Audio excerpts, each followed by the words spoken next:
Permettez-moi cette question un peu étrange. Vous êtes quel genre de récipient ? Pour moi, une personne qui n'est pas reconnaissante, c'est comme un récipient plein de trous par lesquels s'échappent toutes les bénédictions qu'il contient. Vous écoutez un podcast de Réveille nos cœurs. Vous voulez recevoir les bénédictions de Dieu ? Certainement que oui. Pour cela, nous vous encourageons à réfléchir tout d'abord à la manière dont Dieu vous a déjà béni, et ensuite à celle dont vous pouvez, à votre tour, bénir les autres. Nous avons déjà pu voir ensemble que quand on se concentre sur les bienfaits de Dieu, cela produit en nous de la gratitude. Voilà ce que l'une de nos auditrices nous a écrit. « J'avais beaucoup d'ennuis, des doutes, des problèmes, j'étais perdue. En écoutant ce podcast, j'ai compris que je devais arrêter de me plaindre et commencer à rendre grâce pour chaque chose. Ma joie m'a été rendue et mon fardeau allégé. » Merci à Sandy pour ce témoignage. Nous poursuivons donc cette série intitulée « Vivre la gratitude ». J'aimerais pour commencer vous rappeler ce passage du psaume 91. « Il est beau de louer l'Éternel et de célébrer ton nom, ô Dieu très haut ». Dans les précédents podcasts de cette série sur la gratitude, on a déjà parlé des raisons de remercier Dieu et de combien c'est bon de le faire. Premièrement parce que Dieu le demande et aussi parce que ça nous permet d'entrer dans sa présence, ça nous permet de l'honorer et de lui rendre gloire. Mais aussi parce que la gratitude apporte la paix de Dieu dans nos cœurs. Vous vous rappelez ? On est invité à ne s'inquiéter de rien, mais à prier pour tout, par des prières et des supplications avec des actions de grâce. Et la paix de Dieu qui surpasse toute intelligence gardera nos cœurs et nos pensées en Jésus-Christ. Alors aujourd'hui, on va voir ensemble d'autres raisons encore pour lesquelles c'est bon de remercier Dieu.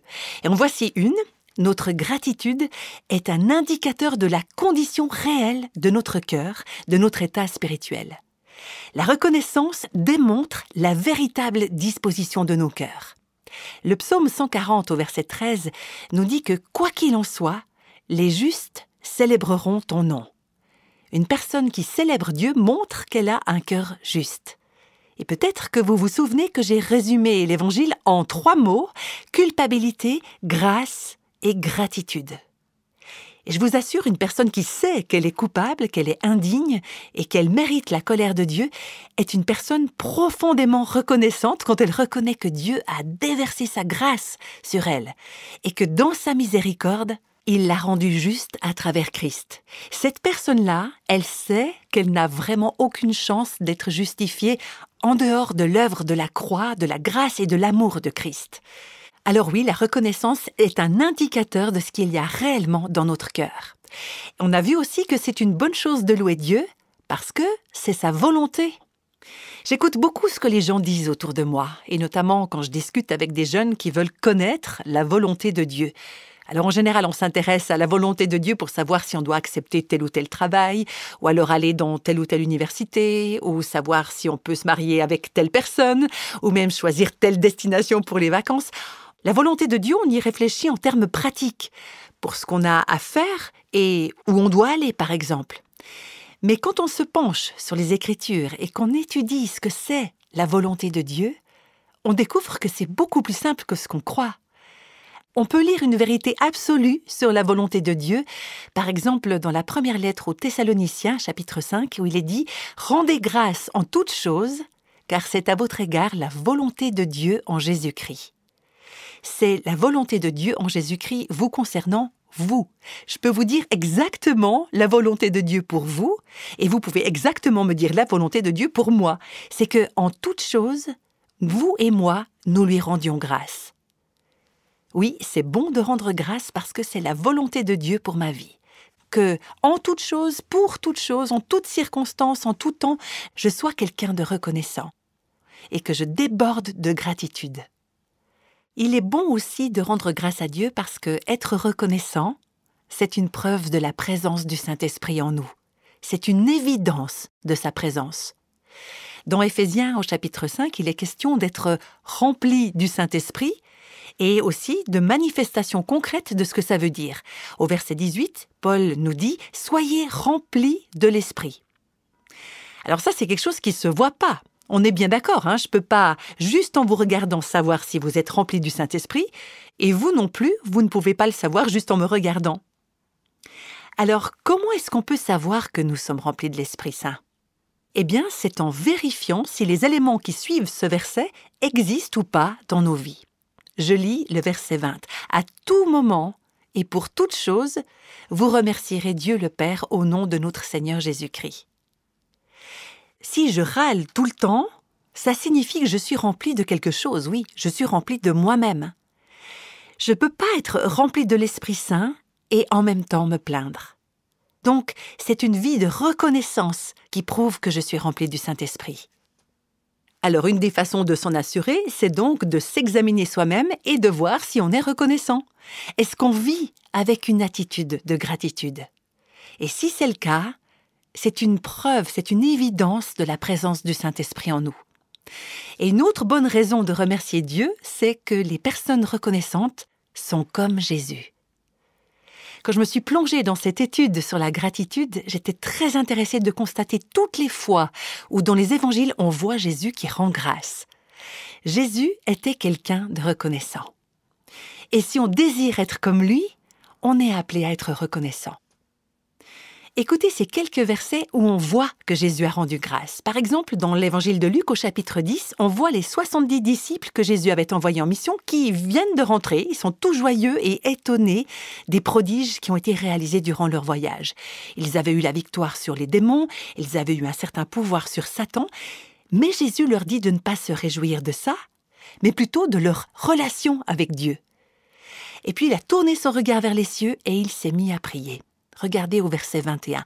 À ce moment même, Jésus tressaillit de joie par le Saint-Esprit et il dit « Je te loue, Père, Seigneur du ciel et de la terre, de ce que tu as caché ces choses aux sages et aux intelligents et de ce que tu les as révélées aux enfants. Oui, Père, je te loue de ce que tu l'as voulu ainsi. » Jésus rend grâce à Dieu. Il dit « Père, je te loue. » Et on voit cette intimité, cette relation avec son Père céleste, une relation qui était pleine de reconnaissance.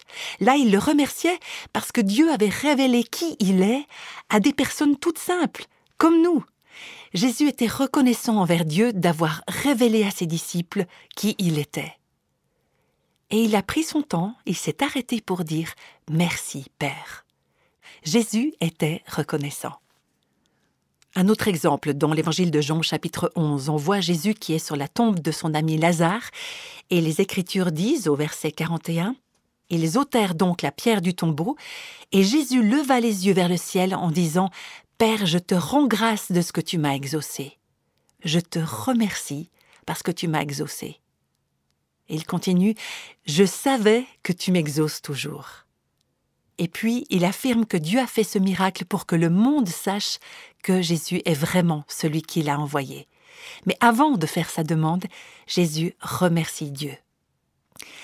Est-ce que ça vous arrive de remercier Dieu parce qu'il vous écoute?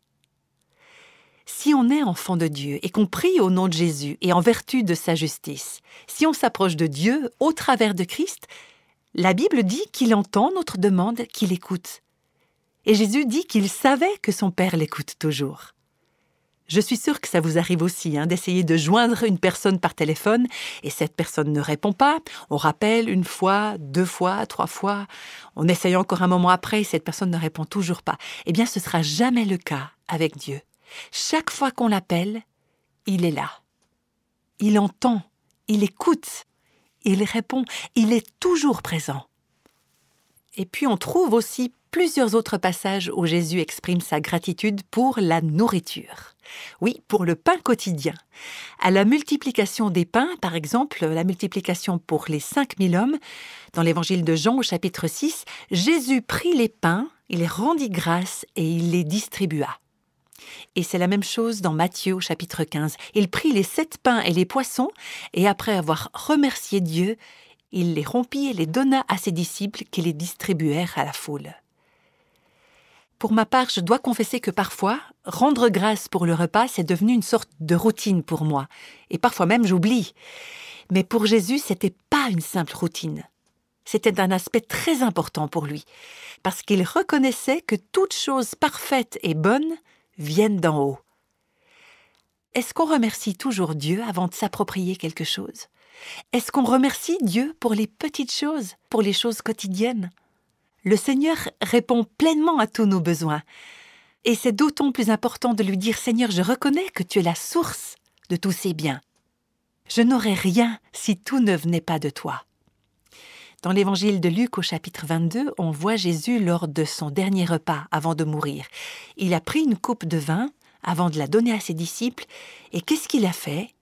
Il a rendu grâce et il a dit « Prenez cette coupe et distribuez-la entre vous. » Après, il a pris du pain et après avoir rendu grâce, il l'a rompu et il le leur a donné en disant « Ceci est mon corps qui est donné pour vous. Faites ceci en mémoire de moi. » C'est incroyable de voir que Jésus était reconnaissant alors même qu'il était en train de se préparer à être crucifié et à donner sa vie pour le salut du monde. Et qu'est-ce qu'il fait à ce moment-là? Il remercie. Alors oui, c'est une bonne chose de rendre gloire à Dieu parce que quand on le fait, on est comme Jésus, on est reconnaissant. Et puis apprendre à être reconnaissant, c'est une bonne chose aussi parce que louer Dieu, lui rendre grâce, c'est une des occupations qu'on aura dans les cieux.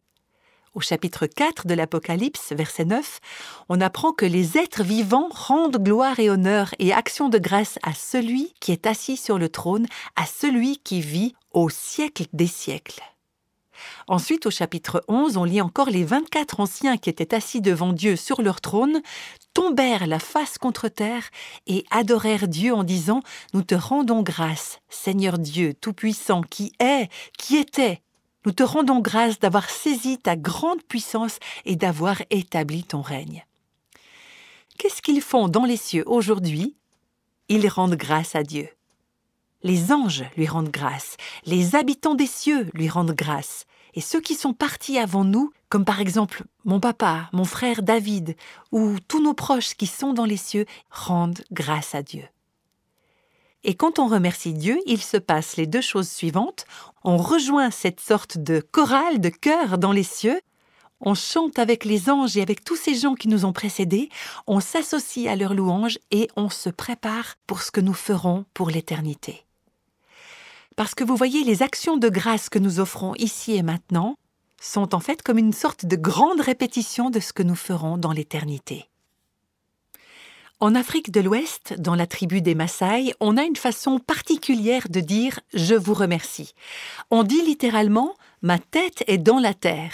C'est-à-dire que lorsque les Maasai expriment le remerciement, ils posent littéralement leur front sur le sol. C'est comme ça qu'ils expriment leur gratitude, avec humilité.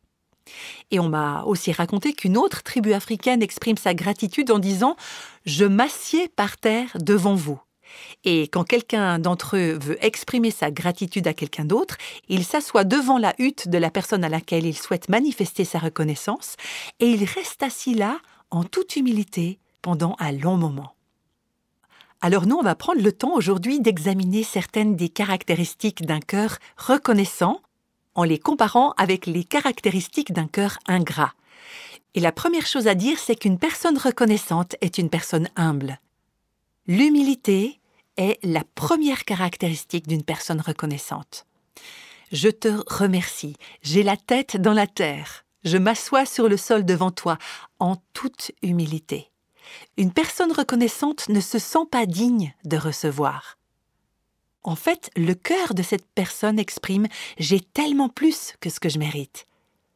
Vous savez, ça fait maintenant plus de 20 ans que mon papa est au ciel. C'était quelqu'un qui était très reconnaissant. Et quand on lui demandait comment il allait, en général, il répondait « je vais mieux que ce que je mérite ». Et je peux vous dire qu'une des manifestations de sa reconnaissance, c'était son humilité. Il n'en revenait toujours pas que Dieu l'ait sauvé. C'était vraiment quelqu'un de humble, il était reconnaissant, il a toujours eu l'impression d'avoir bien plus que ce qu'il méritait. À l'opposé, une personne ingrate, insatisfaite, a le cœur orgueilleux. Une personne reconnaissante est humble de cœur, alors qu'une personne ingrate est orgueilleuse. En fait, l'ingratitude révèle un cœur orgueilleux. Quand on pense tout au fond de soi qu'on mérite plus et mieux que ça, on oublie qu'on a une dette, on oublie que tout ce qu'on possède, on le doit à notre Créateur. Voilà ce que dit John MacArthur, un pasteur bien connu aux États-Unis, dans son commentaire du Nouveau Testament. La personne qui s'élève au-dessus des autres aura le sentiment qu'elle mérite tout ce qu'elle reçoit, et elle ne ressent donc aucune gratitude en retour. Même s'il ne le dit pas clairement, celui qui n'est pas reconnaissant méprise l'idée même de la grâce qui est une bonté reçue et non méritée. Il s'agit là d'un péché particulièrement grave pour Dieu, lequel révèle sa colère contre ceux qui ne sont pas reconnaissants. Fin de citation. La personne qui s'élève au-dessus des autres, qui est fière, aura l'impression qu'elle mérite toutes les bonnes choses qu'elle reçoit. On constate qu'on est dans une société dans laquelle on a l'impression que tout nous est dû. On nous doit tout. On a droit à un corps sain, on a droit à un travail, on mérite un salaire, on a le droit d'avoir un mariage heureux, des enfants en bonne santé, on a droit au bonheur, on nous le doit, on le mérite. On estime que tout doit se passer pour notre bien puisqu'on en a le droit. On mérite d'avoir un soleil radieux le jour de notre mariage ou le jour de l'événement qu'on a prévu. Oui, vraiment, tout nous est dû.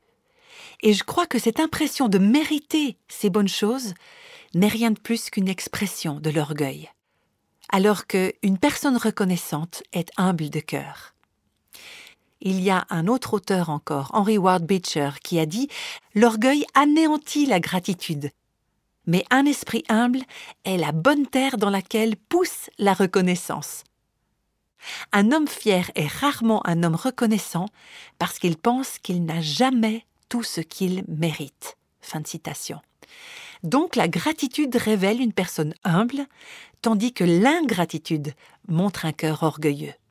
Et j'aimerais maintenant vous présenter une autre caractéristique de ces deux différentes attitudes de cœur.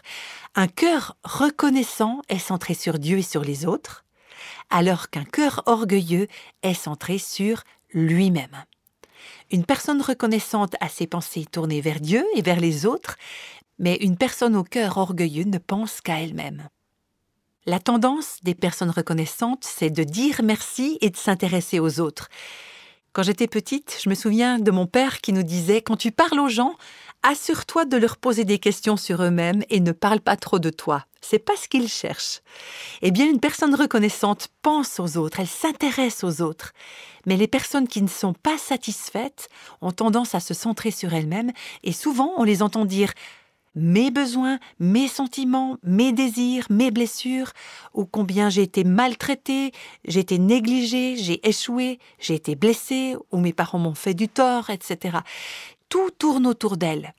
C'est très rare que ces personnes s'arrêtent pour considérer les besoins et les sentiments des autres. Elles sont égoïstes et par conséquent, les personnes ingrates sont généralement des personnes exigeantes. Mais les personnes reconnaissantes sont libres de donner aux autres. Elles sont libres de se soucier des autres, parce qu'elles sont centrées sur Dieu, elles sont centrées sur les autres et pas uniquement sur elles-mêmes. Ce sont des personnes qui veulent prendre soin des autres, qui veulent bénir les autres, alors qu'une personne égoïste veut se satisfaire elle-même à tout prix. Une autre caractéristique encore de ces deux états de cœur, un cœur reconnaissant est un cœur comblé, alors qu'un cœur ingrat est un cœur vide, un cœur froid. Et on peut voir qu'une personne reconnaissante se sent comblée même si elle n'a pas beaucoup par rapport à d'autres, tandis qu'une personne ingrate n'est jamais satisfaite même si elle possède déjà beaucoup.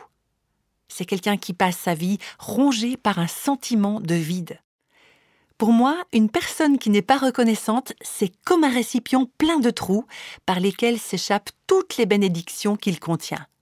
Peut-être qu'il était plein à ras-bord, mais tout finit par se perdre et cette personne se sent vide. Alors que la personne reconnaissante a une capacité illimitée à valoriser les bienfaits de Dieu, quel qu'en soit le nombre. Permettez-moi de dire quelque chose. On reçoit tous les bienfaits de Dieu. On a tous beaucoup de bienfaits de la part de Dieu. Mais les personnes qui ne sont pas reconnaissantes se sentent vides, parce que toutes ces bonnes choses s'échappent par les fissures de l'ingratitude. Ces personnes ne peuvent pas en profiter parce que leur cœur est vide, il est froid. Par contre, celles qui ont de la gratitude restent comblées même au milieu de la douleur et des difficultés. Et on a une parfaite illustration de ce principe-là dans le livre aux Philippiens. où l'apôtre Paul écrit un mot de remerciement pour exprimer sa gratitude aux croyants de la ville de Philippe. Ce sont des gens qui s'étaient mis ensemble pour subvenir aux besoins financiers et matériels de Paul pendant qu'il voyageait et qu'il implantait des églises. Voilà ce qu'il leur écrit au chapitre 4. « Pourtant, vous avez bien fait de prendre part à ma détresse.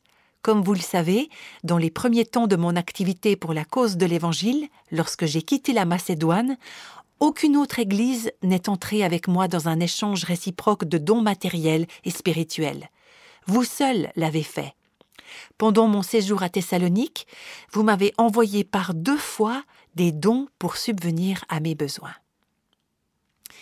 Paul leur écrit pour les remercier et il continue avec une incroyable déclaration.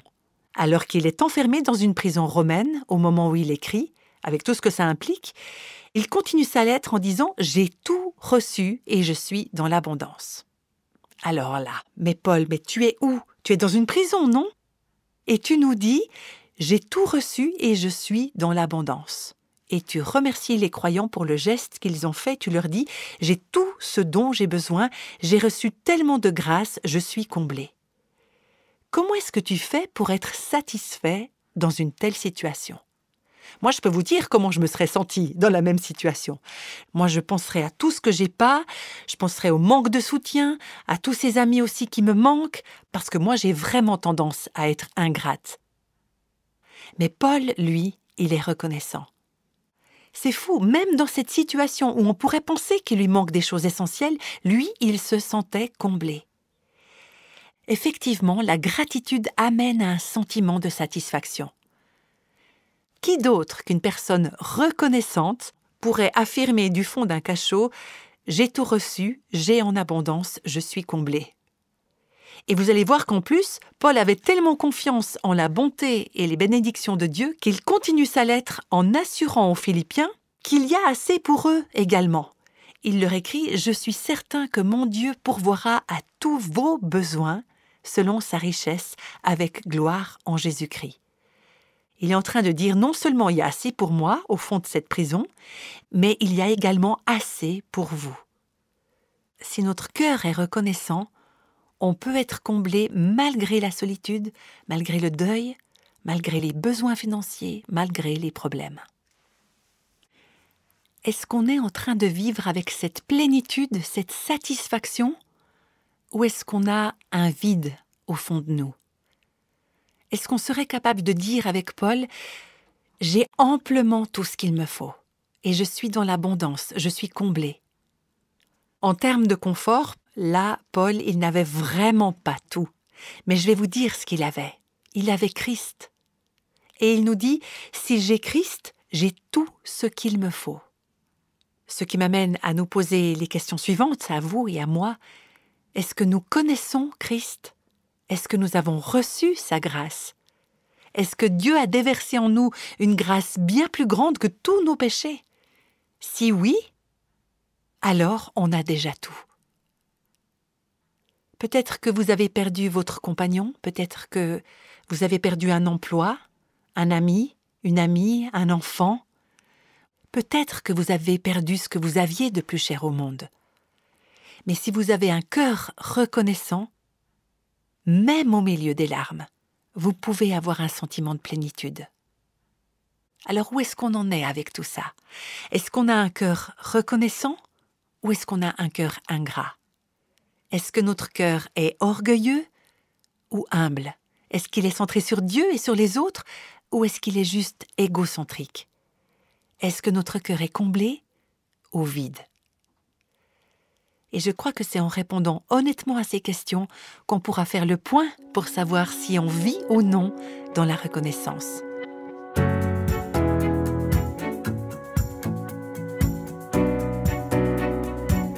Pensez-vous faire partie des personnes reconnaissantes ou ingrates?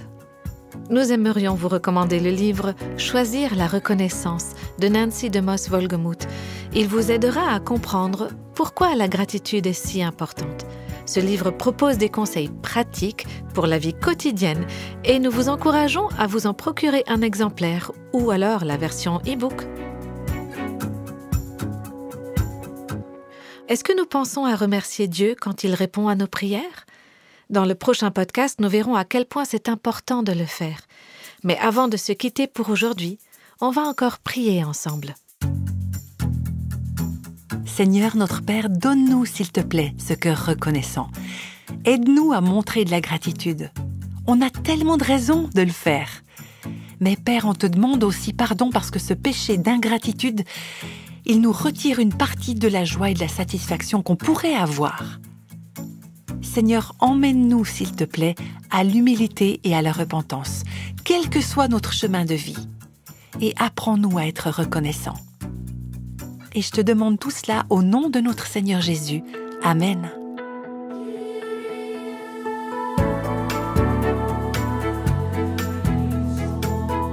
Tous les extraits de la Bible sont tirés de la version Louis II 1910. Réveille nos cœurs est le ministère francophone de Revive Our Hearts, initiative de Life Action Ministries avec Nancy DeMoss Wolgemuth. Avec les voix de Christine Raymond et Jeannette Kosman.